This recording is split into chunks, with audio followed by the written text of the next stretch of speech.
Today I am in studio with Nicholus Steward, who is the co-founder of the eSwatini Bridge Project, formerly the Swaziland Bridge Project. So Nicholus, thank you so much for joining us today in our studio. Thanks for having me, Andrew. It's my pleasure.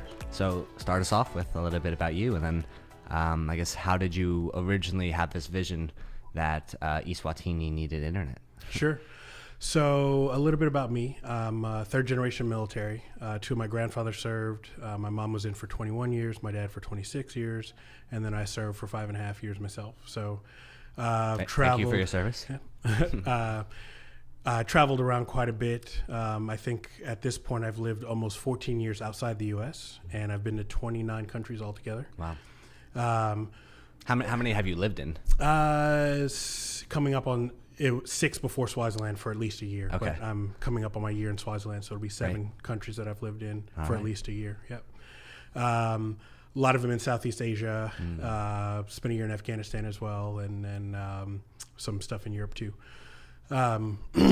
So in 2014, my church in Maryland was taking its first trip to Swaziland. The country's now called eSwatini, but and just real quick, do you know why Sure. they changed the name, or like do you know the story behind that? I do. So last year was a large anniversary of freedom and independence for the Kingdom of Swaziland, and so the king, instead of using the westernized version of the name of the country, reverted it back to eSwatini. So instead of being Swaziland, which is easier for Western folks to say, he decided that it was time to revert back to their original name, which was eSwatini. Okay, it's good to know, because when I first saw it, I was like, are they trying to make it more innovative? Because like the E, like like iPhone eSwatini, or Sure. like, but it's good to know that. So okay, so back to your story. Sure.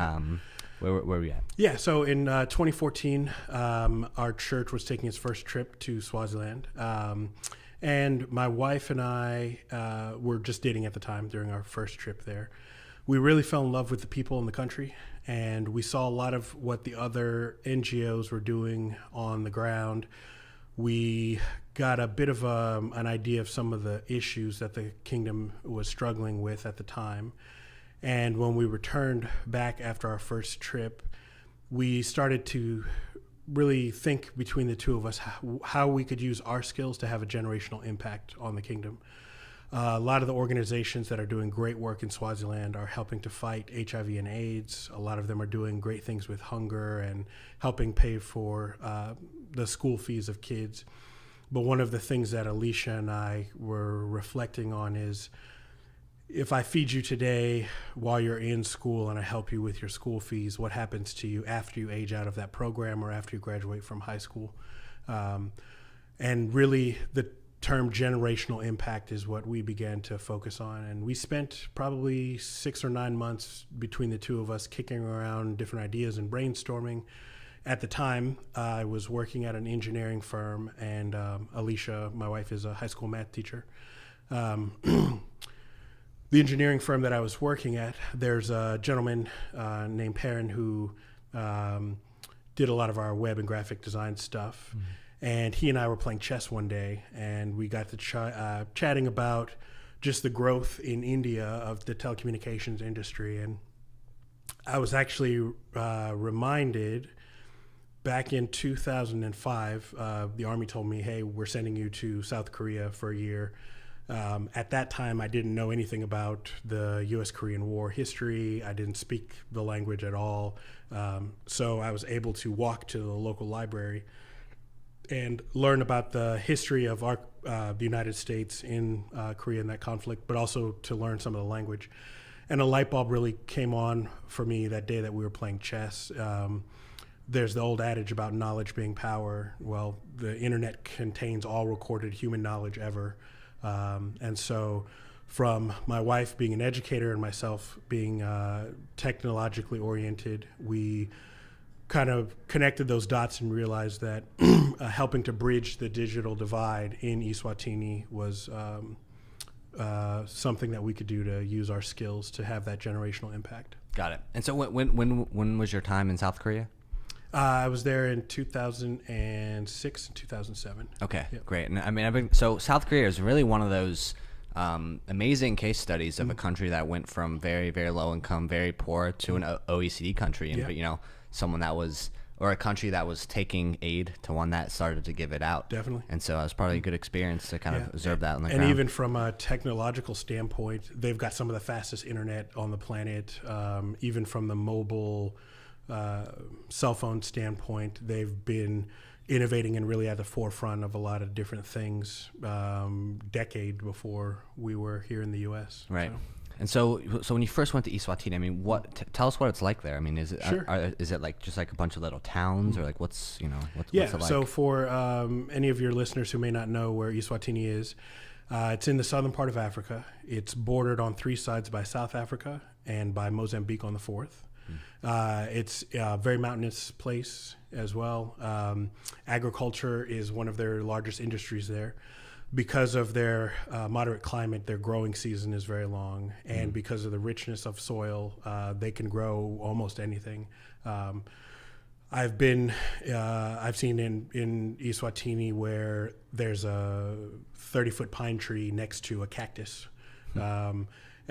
Poinsettias near bamboo plants as well. Just because of the richness of the soil there, there's a lot of sugar cane and sugar. Coca-Cola also has a factory there in Swaziland. Just very warm and friendly people. The food's good as well. The weather is fantastic. I'm not a fan of cold, so I feel that. Yeah, it's we're getting there in DC. It's close to that time of year. Yeah, so having a moderate temperature for the most of the year is definitely enjoyable. Just very friendly people. Like I said, that's why even our first trip there, we really just fell in love with Swati people. And I mentioned the focus of our organization is to help bridge the digital divide. We take what I refer to as a holistic approach to doing that. Some NGOs and organizations focus on different aspects, where they're maybe just focusing on internet access. Some of them are just focusing on the hardware component, and some just on the training piece. But we try to do a 4-pillared approach. So on the connectivity side, we've been working with organizations connecting local high schools in Swaziland, and also private businesses and homes as well, using fixed point wireless internet. Okay. On the device access piece, we've worked on refurbishing computers and things like that. One of the things that I say is, if a school has internet but they don't have computers, have we actually solved the problem? And then the third pillar after devices being the digital literacy, which we actually cover a very wide spectrum, from the basics of Microsoft Office all the way to helping students get their CCNA Cisco certifications. Again, if I give you internet and a computer but you don't know how to turn it on, have I actually solved the problem again?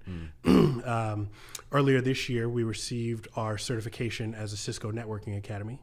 So we've been offering a lot of classes online for students, and some in person as well, on the basics of cybersecurity, digital literacy, Internet of Things devices, and a couple of others, basics of networking. Our goal is to help build a solid foundation of IT knowledge, so that way we can transition those students into more advanced programs. When my wife Alicia and I were talking a few years ago, we recognized if you were to get a group of 10 Swatis in the room, they'd have varying degrees of computer exposure and knowledge. So the question that we had is, where do you start? You can't just take all 10 of them and put them in an A+ certification course if 7 out of 10 haven't even used a computer before. So using some of the fundamental foundation classes that we're teaching to build that core knowledge is helping us move towards our longer term goal of getting A+, CCNA, and some of the more advanced Cisco courses as well. Okay. And so, I mean, what are some of the biggest challenges around implementing ICT infrastructure? Because like in Africa, there's just so much land. It's such a big landmass that last mile internet has been such a the economies of scale of the last mile internet has been such a challenge, right? You have the internet C cables that plug in at the ends, and then how do you actually get that internet inland, right? I think eSwatini might be a little bit easier than some other countries that are like the DRC, for example, right? It's just there's just so much land, and there's not as much of an a population that can actually sustain the debt that would be required to actually, implement infrastructure across the country. So, what are some of the challenges you're facing in eSwatini? So this is true of eSwatini as well as a lot of the other countries on the continent. The cost of data is extremely expensive. In the United States, at home, which even in the U.S. there are pockets of the country that don't have regular access to high-speed internet. But for the most part, those who do, the level of access that a lot of homes in America have is not the case for 70% of the world. On the continent, the cost of data can be about a third of your income, so it makes it cost prohibitive. The device access piece, again, most data on the continent is consumed through mobile phones, which offers some advantages. If you recognize that piece, you can tailor content to the mobile phone sector. But in addition to the price and the device piece, people having an idea of what the internet is and what it's capable of doing, I would almost label it akin to trying to describe the color blue to someone who's been blind their whole life.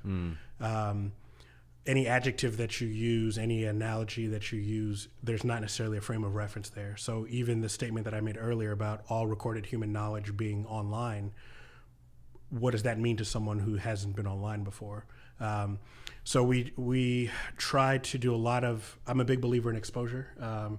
You may be mechanically inclined, but don't have the ability to go to university to become a car mechanic, but you can go to YouTube and learn how to change oil, change brake pads, a lot of those things, and even more advanced mechanics. But the realization that the information that you need or are looking for, it's out there. You just have to know how to ask the question the right way on the internet to get that information to come back to you. Right. So in addition to some of the cost and physical infrastructure, there's also just the digital literacy and awareness piece. We've traveled back and forth a few times from eSwatini to South Africa, and some of our church friends that are local Swatis once asked us, well, how do you know, if you're driving there, how do you know to get there? They weren't familiar with a concept like GPS at all. The fact that not only is there a map from point A to point B, but your phone is tracking your active location from that point throughout the entire journey and telling you which turns to make. So really just that education piece is a big part of what we try to focus on as well. Yeah. And by the way, when it comes to the road network, what is the infrastructure like in eSwatini? Is it built out as South Africa, or? No, there's what's referred to as tar roads are basically paved with asphalt, and then there are non-tar roads. Some of them are gravel, a lot of them aren't. Just even if you put gravel down during the rainy season, it might get washed out and end up on mud. And in the U.S., we have speed bumps. They refer to them as speed humps there. There's a joke about from eSwatini to Johannesburg, there are 72 speed humps, and 71 of them are in eSwatini, and only one of them are in South Africa. So things like that they use instead of traffic lights. So you're not having to run the electricity there and things like that to slow down the traffic around intersections. Right.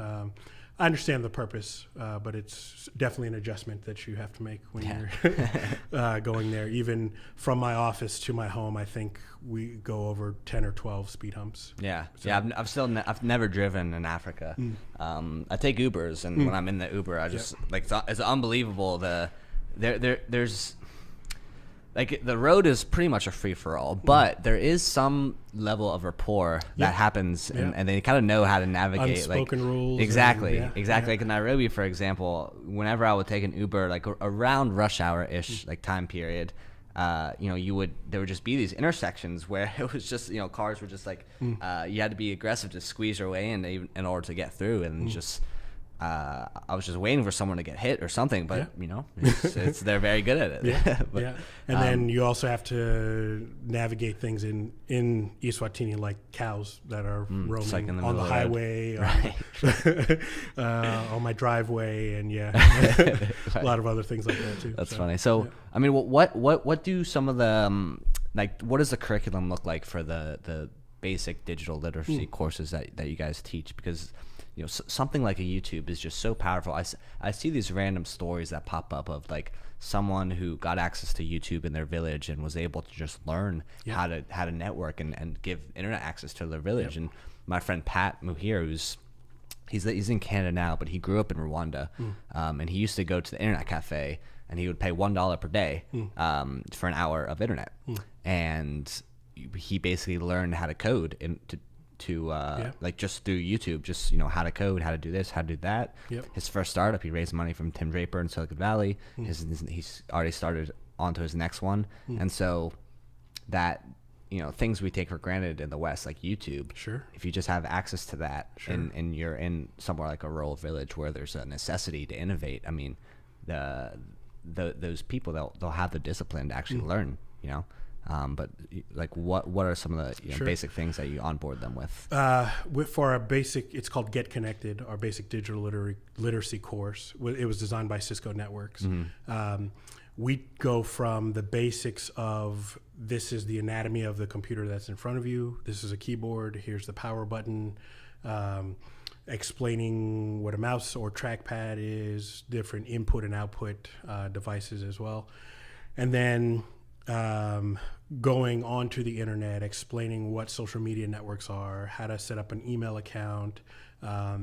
We also touch on some of the safety aspects that are taken for granted. So I'm 36 now. MySpace was in 2005 or something. So being on social media is something that, as an American, we have more experience with. So knowing what information to put out there versus not, avoiding trolls and getting scammed and things like that. Those are also some of the areas that we try to focus on as well. As you have more people getting connected around the globe and on social media platforms, knowing the good uses as well as some of the downsides are important things that we try to focus on as well. Yeah. Well, then you'd be interested in some of these reports that PSTEC Lab puts out, because they do a lot of analysis around hate speech, especially during election periods, right? When things get kind of but there aren't any elections in eSwatini, are there? No, there are. There are. Yeah, okay. There are. But so they have a king, and then how does that work? eSwatini is the last absolute monarch on the continent. Okay. There's a parliament that's a bicameral legislature, similar to the U.S., how we have the House and the Senate. Interesting. And a portion of their representatives are selected by the king, and a portion are selected by the citizens of eSwatini. Interesting. So that's the last absolute monarchy in Africa. Is not in the world, just in Africa, right? Definitely on the continent, but I'm not sure about the rest of the planet. Interesting. Cool. Well, I mean, with all the time you spend there, I'm sure you see other opportunities as well, right? So, because what are some of the other things that you're working on besides the Bridge Project? Sure. So we have a few things that kind of feed our mission and our organization that are internal, and a couple that are external. So one of the internal things that we've been looking at is there are the online platforms like WeWork, where a coder or graphic arts designer can put their resume up, and companies who are seeking those fields can also put out proposals and projects that they need done. One of the things that we've looked at doing is, as we're getting people trained, again, have we done the entire job if there's nothing for them to use their skill sets on? And if the industries that we're helping to foster aren't in the country or on the continent, are there ways that we can do that, bring those jobs into the kingdom? And so platforms like WeWork are something that we're looking at, as we have 5 or 10. And it's called WeWork? Yes. Yep. Okay. Which is it's not something we're developing, it's something that's already out there. Right. But there are companies in India who will have hundreds of coders working in a factory that a portion of them spend time bidding on WeWork jobs. The rest of them spend time executing those jobs. And so you may have a company in the U.S. who's essentially outsourcing their digital labor. So the cash flow and the revenue is now going into the country where the work is being done, not necessarily where the company needing the work is being based. And I think as the internet connectivity and knowledge base grows, that's one way that we can help put Swazis to work, generating income with the skills that they've learned. Yeah, I think there have been a lot of startup ecosystems that have pretty successfully done that. Buenos Aires is another one that has really differentiated itself as an outsourcing hub of low cost, very high talent. But what are I think you touched on it before a little bit, but when it comes to the traditional economy sectors, like agriculture, that what are the specific sectors do you think would be ripe if you all apply technology and the Silicon Valley concept of startups too? Like, what sectors do you think there's opportunity?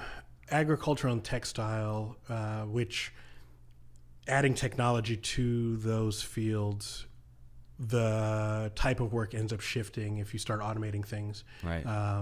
Which isn't a bad thing, but again, you have to have the knowledge base there to be able to do that. From our standpoint, we're also looking at a few different sort of external projects. One of them is bringing more access to virtual reality in the kingdom. We're looking at setting up a VR cafe where people can come in to play games and socialize. But also during the day, schools can leverage that same system to take their students on a VR field trip to the Louvre, or university students being able to go through Nikola Tesla's laboratory and learn about some of his innovations.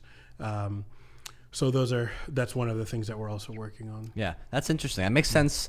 That's really interesting to kind of use eSwatini as a test bed for something that, I mean, if you can figure out an interesting model over there, I mean, you could even take that to the U.S. because VR itself is, there's not really any. I don't think there are any VR cafes in DC. I might be wrong on that. There are a few in the region, that are popping up. Most of them are focused on the gaming side, and right. Which is just again from a business model standpoint. I'm a big believer in access.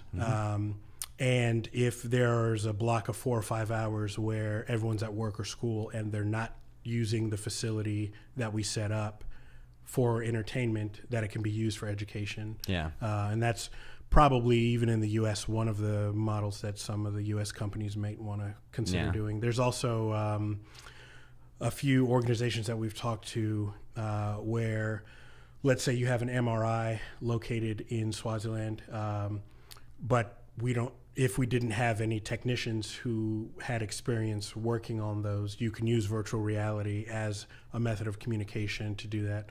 There's a company in South Africa that we've started talks with. The platform they developed, the cost of the data consumption of a VR conversation from South Africa to Swaziland is less than it would to make a Skype call. Yeah, so from being low bandwidth intensive, that was something that definitely stuck out to us. A lot of companies on the continent are using VR for industrial training. I can teach you how to use a forklift or other heavy equipment in a safe environment before putting you on the physical equipment itself to get oriented with it. There are mining companies that do the same thing as well, that offer a lot of safety training from that aspect. So we're trying to take the VR platform in eSwatini and open it up to a lot of the different possibilities that the technology is afforded. Yeah, I'm a little bit more excited about AR than I am about VR because and I may be so whenever someone says VR, I always just think of the picture with Mark Zuckerberg walking through the crowd and everyone just has their VR goggles on. It's just very dystopian and 1984ish. But I think so I've been developing this theory that I want to get your thoughts on. So my friend Mark Arlene Busiku, he's Haitian. Okay. So he's in Port-au-Prince and he started Haiti's first incubation hub, their first incubator called the Banj. And about a month ago now, there's a lot of civil unrest happening in Haiti right now. Yep. And so the incubator actually got destroyed. There's nothing political about it. It was just the wrong location. It was on a street where there was also some like embassies, and so it got destroyed. But in my conversation with him, kind of in the aftermath of that, this idea formed where if you have somewhere like a Haiti where the GDP is less than 10 billion, I think that if somewhere like that actually wants to have a globally competitive startup ecosystem, then they have to focus on getting diaspora to build successful startups in major markets like the US or China or maybe even South Africa, right? Because the local market isn't significant enough to sustain startups because like there's no market. Like, and so I don't know if like what do you think about that in respect to eSwatini and potentially kind of tying startups there to the South African market? I do think that if you can solve a local problem, that a startup could potentially have the legs to grow from an economic standpoint. One of the startups that we do some consulting with in eSwatini is working on a fintech play. Across the continent, there are small vans in Swaziland, they're called kumbis, that people use for public transit. And so the ability to be able to pay for your Kumbi ride using mobile money or another electronic currency is something that they're looking at. But again, that's specifically a local need that would solve a local problem, which would lead to adoption. And you have to figure out your revenue models and things like that. Going back to your question, obviously we're living in a global economy, and the more technology evolves, the smaller the world gets. But the idea of entrepreneurs from developing nations having to go to a larger market to get success, I would hope that there's a way to foster it in their own, where they're from. Obviously, you've got governmental things that you have to navigate depending on what country you're referring to, and infrastructure and other things like that. But there's studies saying that whatever percentage of the population globally under 30 is going to be on the continent of Africa by a certain year. I do think it's important to build out those ecosystems as well. I don't want to see people get left behind, I guess. And no, I agree. But I guess my point, the one thing I didn't mention, my point with that is it would definitely help the ecosystem prosper as long as those diasporans are committed to reinvesting wealth that they get through an exit, right? Sure. If the IPO, if they get acquired, they would have to commit to reinvesting that wealth back home. And in my mind, that's the best way to kind of create a startup ecosystem in an environment where there's not really a significant local market. I think the counterpoint to that would be somewhere like eSwatini, like we said before, would be a good test bed, right, for a product. And if you could find unit economics that work through a fintech play or something in a market like that, I mean, you've probably discovered a secret that can scale to other markets as well. To a degree, but it's always important just to remember the continent itself is 55 individual countries with different languages, cultures, different problems needing to be solved. One of the inclinations that I think the U.S. tech sector has is to kind of copy, cut, and paste a business model onto new countries, and that doesn't always work with adoption and things like that. So my advice for an entrepreneur on the continent or in a developing nation would be really to identify a local issue, come up with an innovative solution to address that issue and work from that perspective. Okay. Well, awesome. Well, Nicholus, this has been fantastic. Let's finish this off because you certainly inspired me to come to eSwatini at some point, probably over the next year or two. But anyone else that you inspire to come, what are the big like tourist attractions, or like what are the fun things to do once we're there? Yeah. So the Kingdom of eSwatini has a few nature preserves. So if you want to go on a safari and see lions and giraffes, rhinos, zebras, impalas, hippopotami, the plural. I think hippopotami is the plural. Yeah. And a lot of those animals that you see are there as well. There are a few cultural villages where you can learn about the history of the kingdom and see traditional dances, observe a lot of the different tribal cultures from history in the kingdom as well. Try out a lot of the great food as well. There's a bunch of thriving local restaurants in the kingdom. What's like the local cuisine? Like what are some of the dishes? So pop is a corn-based staple, kind of a starch staple there. I'd say it's akin to grits, but the texture's a little thicker. A lot of really, really good hot sauces and spicy peppers and things like that as well. Because of the agricultural situation that I mentioned. So if you like chilies or hot food, I do. There's definitely a lot there. There's hiking as well, beautiful mountain ranges. Which by the way, whenever I'm in Africa and I'm eating a spicy meal, they always kind of like assume just because I'm like this white American that's like, well, you need to be careful. Like, are you sure? Like, it's like, hey, bring it on. Like, I love spicy. Yeah, I do like hikes too, though. I'm a big fan. There's some whitewater rafting and some zip lining as well in Swaziland, and a lot of jewelry manufacturing. There's some handcrafted jewelry that's made from gold and then from beads and other things as well. Awesome. Well, Nicholus Steward, co-founder of Swazi Bridge Project, thank you so much for joining us. Thank you for having me.